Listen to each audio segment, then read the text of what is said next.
तो देखो direct story के मुद्दे पे आते हैं। इस स्टोरी में 3 मेन कैरेक्टर हैं, आदित्य, प्रिया और कबीर। और मैं भाई आपको बता रहा हूँ, ये जो कबीर नाम का लड़का है ना, सबसे बड़ा बकचोद लड़का यही है। तीनों में अच्छी दोस्ती है और जो आदित्य है उसकी बहन की शादी हो रही है उसके गाँव में। वो प्रिया और कबीर दोनों को इन्वाइट करता है अपने गाँव आने के लिए। तो तीनों जो है वो ट्रेन पकड़ता है मस्त और उसके गाँव के पास वाले रेलवे स्टेशन पर जो है वो उतरता है। उसके बाद वो लोग हाईवे से एक छोटे रास्ते में कट लेते हैं और थोड़ी दूर आगे गुजरते हैं तो वहाँ पे एक टूटा फूटा शादी का मंडप दिखाई देता है। ऑब्वियस सी बात है, वो कई साल पुराने थे और टूटा फूटा था, जैसे कोई खंडर पड़ा होता है ना, उस टाइप का कोई खंडर जैसा पड़ा हुआ था। तो प्रिया जो है वो पूछती है कि क्या यहाँ पे किसी की शादी हुई थी कुछ साल पहले।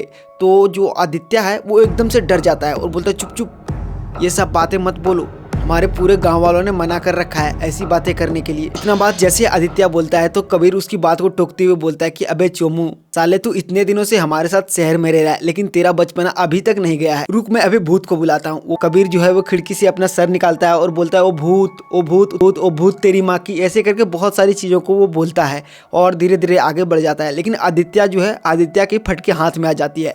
वो बोलती है भाई चुपचाप घर चल ले, तुम मेरे दादाजी है और भी कई सारे बूढ़े बुजुर्ग लोग हैं गाँव में, उन लोगों से बात कर लेना, उन लोगों से पूछ लेना कि यहाँ की कहानी क्या है।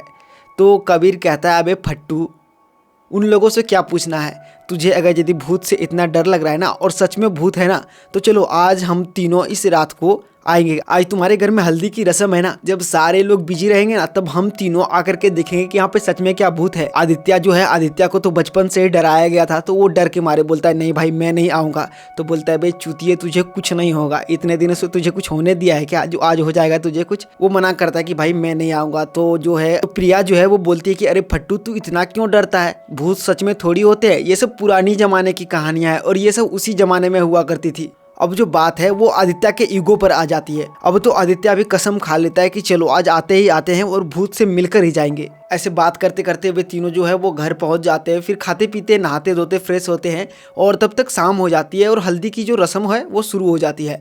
सारे घर के जितने भी लोग हैं बड़े छोटे सब हल्दी की रस्म में बिजी हो जाते हैं और सब जो है अपना मौज मस्ती काटने लगते हैं। लेकिन इन तीनों को जो है वो चुल मची थी वहाँ आने की। तो ये तीनों क्या करता है, चुपके से बाइक की घर से चाबी निकालता है और जो कबीर है वो अपना बैग उठाता है और चल देता है। भाई जो कबीर था वो एकदम से बकचोद टाइप का लौंडा था ही था। वो तीनों को गाड़ी ड्राइव करते हुए उस जगह पर वापस आ जाता है और फिर से उसी तरह चिल्लाने लगता है ओ भूत, ओ भूत, वो भूत तेरी माँ की, ऐसे करके बहुत सारी चीजें वो चिल्लाने लगता है। बोलता है देख आदित्य, कोई भूत आया इतनी रात को। तो आदित्य एकदम से डर जाता है और बोलता है देखो जब हम जा रहे थे तो मंडप में जो है वो फूल नहीं लगे हुए थे, सारे पेड़ पौधे जो मंडप के आसपास थे वो सिर्फ हरे थे लेकिन उसके अंदर कोई फूल नहीं लगा था। अभी देखो उसमें मंडप में कई सारे फूल लग गए हैं और देखो यहाँ पे फूल ताजे ताजे लग रहे हैं और कई सारे फूल देखो यहाँ पे जो तोड़ के रखे हुए हैं वो ताजे लग रहे हैं। और कबीर तुझे भूत पे यकीन नहीं हो रहा है ना, वो देखो नदी के किनारे एक दिया भी जल रहा है।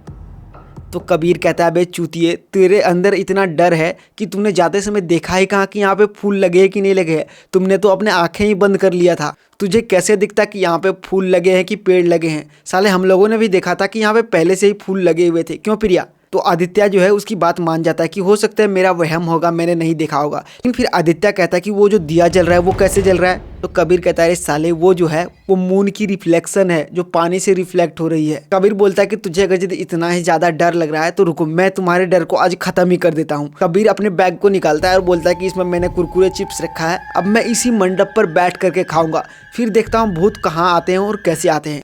कबीर जो था भाई वो एकदम बकचोद ही लौंडा था। वो जो है अपना चिप्स का पैकेट निकालता है, पानी की बोतल निकालता है और तीनों बैठ जाता है और बोलता है कि चलो अब खाना शुरू करो, देखते हैं कब तक आती है भूत। तीनों मंडप पर बैठता है तभी अचानक से आदित्य के कंधे पे एक दुपट्टा आ जाता है उड़ता हुआ। आदित्य कहता है देख देख देख, ये उसी भूतनी का कमाल है, पीछे मत कोई मुड़ना, पीछे कोई मत मुड़ना, नहीं तो वो भूतनी अपना शिकार बना लेगी। आदित्य के इतना कहते ही प्रिया और कबीर दोनों के कंधे पर लगा के जैसे किसी ने एक एक हाथ ऐसे पीछे से रख दिया हो। अब तीनों की भाई आदित्य की तो पहले से ही फट चुकी थी, अब कबीर और प्रिया जो है वो दोनों ही भागने लगती है और सारा अपना सामान छोड़ करके बाइक जल्दी से स्टार्ट करता है। वो तीनों भाग करके अपने घर चला जाता है और घर जैसे ही जाता है वैसे ही कबीर बोलता है कि साला मैंने अपना बैग तो वहीं पे छोड़ दिया, अब वहाँ पे कौन जाएगा। वैसे ही गेट के बाहर एक धड़ाम से आवाज़ सुनाई देती है और कबीर धीरे धीरे गेट खोल करके देखता है तो देखता है कि उसका बैग वहाँ पे पड़ा हुआ है। आदित्य बोलता है देख तुझे अभी भी यकीन नहीं हो रहा है कि ये भूत ने तुम्हारे बैग ला करके फेंका है। जब कबीर बैग के साइड देखता है जहाँ पे बोतल रखने की जगह होती है तो वहाँ पे एक कागज डाला हुआ था और इसमें लिखा हुआ था कि मेरी शादी में आपका स्वागत है। उसके बाद कबीर जो है वो अपना पॉकेट चेक करता है तो उसका जो आईफोन है वो वहीं पे गिर गया था। कबीर बोलता है कि भाई मेरा आईफोन वहीं पे गिर गया, अब हमें फिर से वहाँ पे जाना होगा। आदित्य कहता है कि नहीं भाई मैं तो नहीं जाऊँगा, मैं तुम लोगों को प्रणाम करता हूँ। तुम लोगों ने अभी देखा नहीं कि तुम लोगों के पीछे कौन खड़ी थी और बच के आ गए तुम लोग, वही बहुत ही बड़ी बात है। अब कबीर तो था ही बकचोद, वो कहता है कि साले तुमने भूत भूत बोल के हमारे दिमाग में इतना वहम भर दिया था कि हमें वहाँ पे सच में भूतनी और दुपट्टा दिखने लगा था। भूतनी उतनी कुछ होता ही नहीं है साले, तू कब समझेगा। आदित्य कहता है कि फिर तुम्हारा बैग तो वहीं पे छूट गया था, वो तुम्हारे घर तक कैसे आ गया। तो कबीर बोलता है कि मैंने अनजाने में जो गाड़ी के पीछे कैरियर है उसमें लटका दिया था और इसलिए जैसे ही गाड़ी को हमने यहाँ पे स्टैंड पे किया तो वो गिरा। कोई भूतनी उतनी बैग को लेकर के कैसे आ सकती है। वो कहता है कि भाई आज नहीं, अब कल सुबह चलते हैं और कल तुम्हारा फोन को ढूंढते हैं। अब भाई आगे उन लोगों के साथ क्या होने वाला है वो अगले पार्ट में बात करेंगे। तब तक आप लोग कमेंट में जय हनुमान, जय श्री राम, हर हर महादेव सब कोई लिख दो और चैनल को सब्सक्राइब कर लो भाई, ताकि आने वाले आप और वीडियो को मिस ना करो।